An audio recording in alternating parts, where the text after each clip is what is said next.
Elsie Ginsberg, that is, and her husband Adam. Stay tuned. We're going to be sharing the videos, so you're going to be on our channel, It Came From the Radio, and as well as your channel, Bitten TV, right? All right, we'll see you in a bit. Thank you guys so much. And just out of curiosity, since I will be asking everyone this evening what they're scared of, what scares you, Mark? Being on camera right now doing this. He's living his fear. My fears are my bills. That's why I run from them. Oh, that's a horror movie. You know, they have a guy, oh, we're just going to pay my bills. That's a horror movie. Forget about the axe murderer. Just, can I make my bill? Can I make my rent this week? That's the horror movie you guys should make. That's real life for you. Thank you guys so much for watching, and you heard it here at the Bitten TV, along with It Came From the Radio.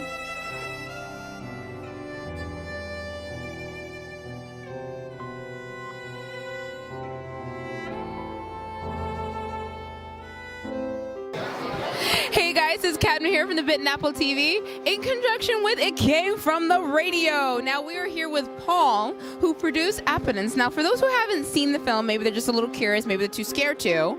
Yeah. What would you tell them about it? Well, I tell them, you know, it's scary because it's about mother and daughter, and you know, people stop eating and whatnot. You know, they find a crazy diet where you just stop eating. You just feed yourself intravenously instead of, and they try to promote it and become famous from it. Oh my, you know, that sounds very realistic. I can see that being the next like book face trend.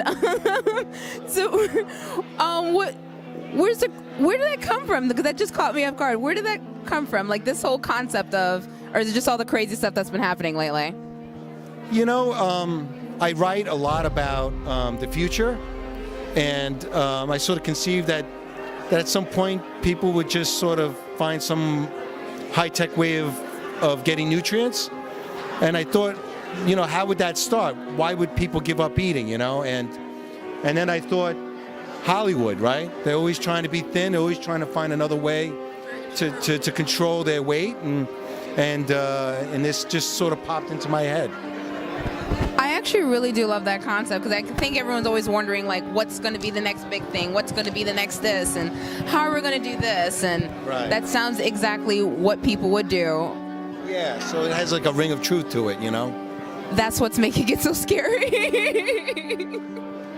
Okay, so let's say now if we are there and we are living in that time era, like let's say if it's going to happen tomorrow, would you panic or do you think you'd be happy? I like to eat personally.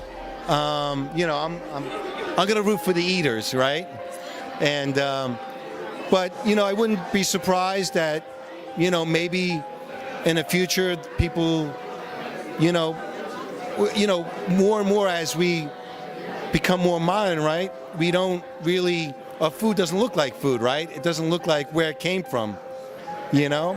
You know, everything's in a package, so when the packages get small and when they don't even go into your mouth anymore, then, you know, people maybe just have cake on Thanksgiving or something, you know? I have so much to think about when I go home right now.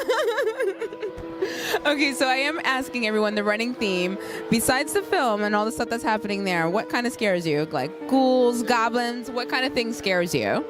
Ooh. Oh, I don't know. That's a funny one, really. You laugh at danger and death. Well, yeah. I mean, you know what scares you? if anything were to happen to my kids, you know, that would freak me out. Like more than, like, I'd be okay with something damaging me, but like damaging my kid, that's like, that's the scariest. I feel like you would be the hero at the end of the horror film when they're like, oh no, she's not gonna make it, and you would like bust through the door like, I'm here, I have it. I feel like that would be you. I hope so. I don't know. I hope I'm not in that situation ever. Well, thank you again so much for this time. You guys here watched it here on the Bitten TV in conjunction with It Came From the Radio. Thank you so much. Hey guys, it's Cadma here from the Bitten TV in conjunction with It Came From the Radio. We are here with Rhonda now, who's multi-talented here. I mean, we got an actress. I mean, she's filmmaking. She can do a lot. You guys better like watch out here. Now, you said you were doing an experimental video. So tell us a little bit more. So someone hasn't seen it. They're like, I want to get scared tonight. Tell us a little bit more.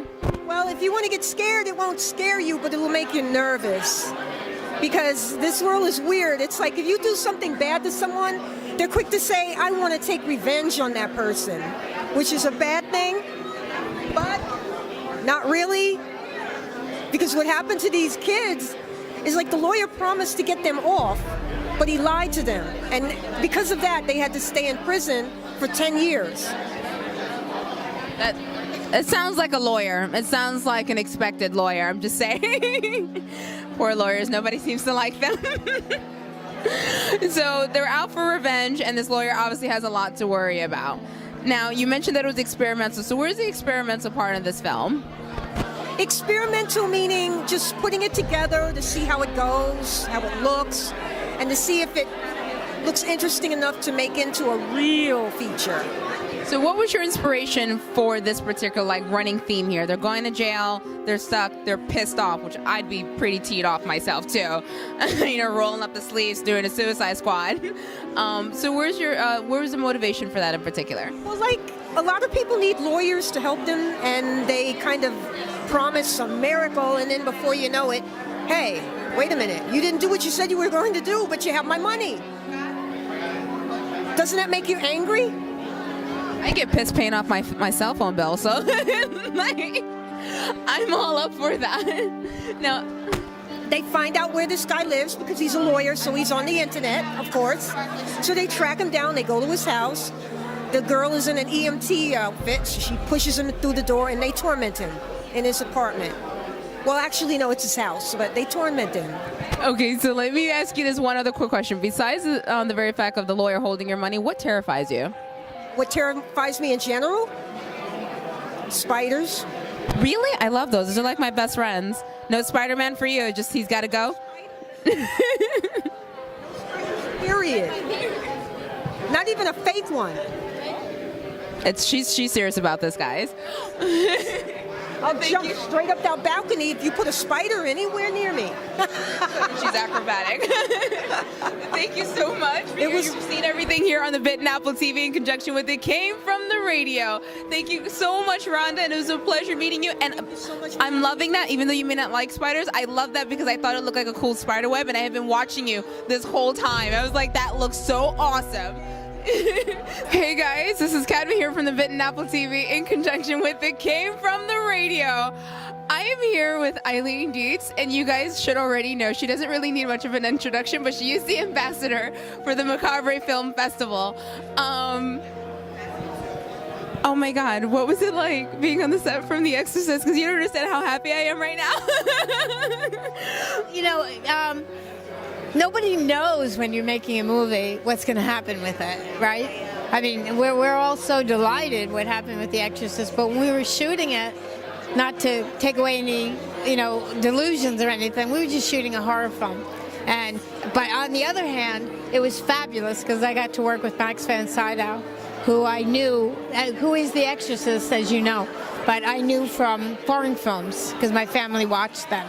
So I had done a bunch of little indie films and some soap operas and stuff like that. But this was the first major motion picture I was on. So every day, every time I went to work was just a delight, even though I did some very weird things on it. So I'm sure, I just want to know, when people realize like The Exorcist, and it starts to set in, and they're having that moment that I'm having now, do they get scared? Do they get too curious? I mean, I have to know. I think both. You know, they go. A lot of times people just, you know, like at convention, like festivals like this, and people come buy pictures and stuff like that. At first, they kind of go, "Oh wow," you know, and then there's kind of the same line. It's like, "Oh my God, you know, you ruined my childhood," you know, you entered my dreams, and then they go on like that, and it's really fun. For me, you made it, because my family, we breathe for horror films. I grew up on them, so that's a Monday for me. I can think of worse ways to grow up. How old were you when you saw it? I think I was about 3 years old. No. 3? That's why she's warped. I am warped. 3 years old, that's too young. Yeah, we watched Chucky, we watched everything, and my mom would sit down and tell me, like, this is not real, and I think that's really where my love for horror films, like, really came in. So now I can just watch them like they're a comedy, and I'll crack up, and my friends are, like, in a corner, like, what are you watching? And I'm like, that's okay, so it's not funny. I'm sorry, guys, it's not funny. Well, I mean, great horror films, they kind of don't make them like they used to. No, you know? not at all. But my manager's son loved Chucky. We had to hide the knives, I swear. A lot of little boys love Chucky because they want to be Chucky and they want to go kill people. So but he outgrew it now, but once upon a time we had to hide the knives. So, but I do have a film playing at Sundance. And I've always wanted to go to Sundance, and I said I wasn't going to Sundance. That's Robert Redford's film festival. And I said I'm not going unless I have a film playing there. And lo and behold, I can cross it off my bucket list. It's called Lake Alice. So all you guys should look for it. It's a great thriller. Make sure you guys look out for it. I mean, it's Eileen. How could you not? How could you not? You know, we'll hurry this along because there's a lot of people, but you can get in touch with me on my Facebook page. I sell stuff like statues and books and all kinds of things, and you can chat me up on Facebook. It's Eileen Dietz, and my webpage will be back up next month. So if you want to get in touch with me, that's how. I will definitely be one of those people. Thank you so much here for joining us here at Bitten TV. Thank you. Thank you. Oh my God, thank you. I'm so excited. Thank you so much. You heard it here. It's got to be.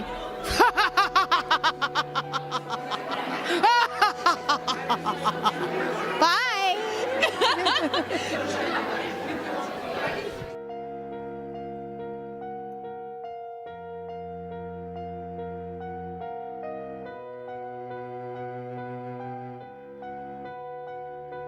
Oh my God. Wait, are we recording?